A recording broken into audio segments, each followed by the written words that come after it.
श्री शिवाय नमस्तुभ्यम दोस्तों। भोले बाबा का आशीर्वाद आप लोगों पर हमेशा बना रहे। मेरे YouTube चैनल महाकाल की दीवानी पर आपका स्वागत है।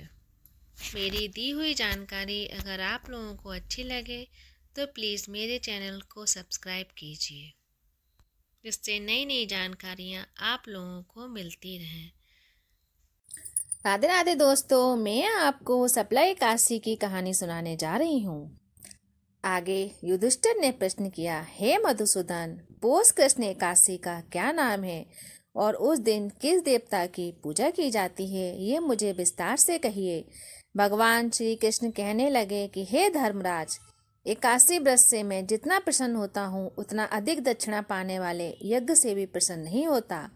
अतः इसे अत्यंत भक्ति और श्रद्धा से युक्त होकर करें। हे राजन, अब द्वादशी कृष्ण युक्त पौष कृष्ण एकादशी का महात्म्य मुझे सुनाइए और तुम सुनो। इस एकादशी का नाम सफला एकादशी है। इस एकादशी को भगवान नारायण की पूजा की जाती है। इस व्रत में विधि पूर्वक पूजा करना चाहिए। जिस प्रकार नागों में शेषनाग, पक्षियों में गरुण, सब ग्रहों में चंद्रमा, यज्ञों में अश्वमेघ और देवताओं में भगवान विष्णु श्रेष्ठ हैं, उसी तरह सब व्रतों में एकादशी का व्रत श्रेष्ठ है। जो मनुष्य सदैव एकादशी का व्रत करते हैं वे मुझको परम प्रिय हैं। इस सफला एकादशी के व्रत की विधि इस प्रकार है। ऋतु के अनुसार फल, नारियल, नींबू, नवेद आदि 16 चीजों से भगवान नारायण की पूजा करें तथा रात्रि को जागरण करें। इस एकादशी के व्रत के समान यज्ञ, तीर्थ, दान, तप, कथा और दूसरा कोई व्रत नहीं है। 5000 वर्ष तप करने से जो फल मिलता है उससे भी अधिक सफला एकादशी का व्रत करने से मिलता है। हे राजन, अब आप इसकी कथा सुनिए। चंपावती नगरी में एक महेशमान नाम का राजा राज करता था। उसके 4 पुत्र थे। उन सब में लुम्पक नाम का एक बड़ा पुत्र महापापी था।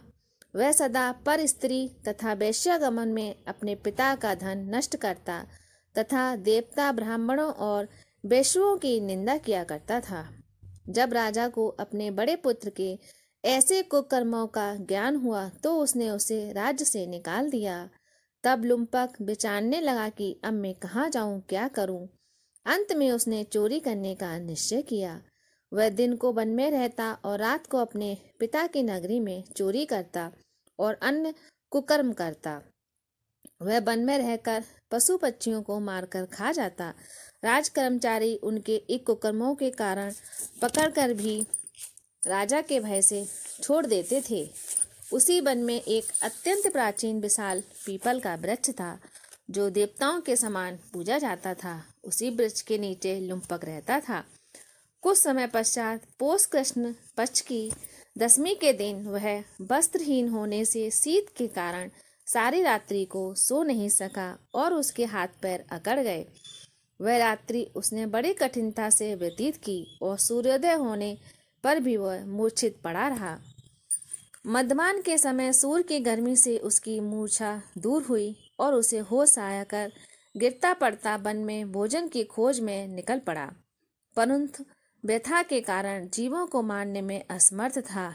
इस कारण वृक्षों के गिरे फलों को बीनकर अपने वृक्ष के नीचे ले आया। उस समय तक सूर्य भगवान अस्त हो गए थे, अतः उसने उन फलों को पीपल के वृक्ष के नीचे लाकर रख दिया और रोकर कहने लगा, भगवान, यह सब फल आपके ही अर्पण हैं, आप ही इनसे तृप्त होइए। उस रात्रि को दुख के मारे उसे नींद भी नहीं आई।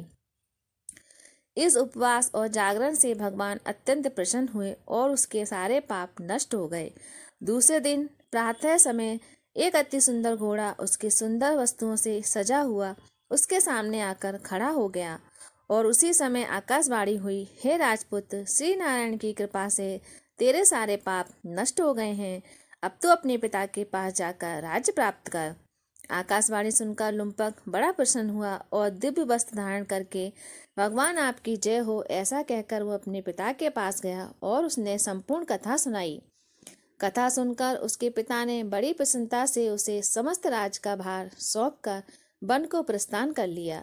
अब लुम्पक शास्त्रानुसार राज करने लगा। उसके स्त्री पुत्र सभी नारायण के परम भक्त हो गए तथा वृद्ध होने पर भी वह अपने पुत्र को राज का कार्य सौंप कर तपस्या करने के लिए वन में चला गया और अंत में वैकुंठ को प्राप्त हुआ।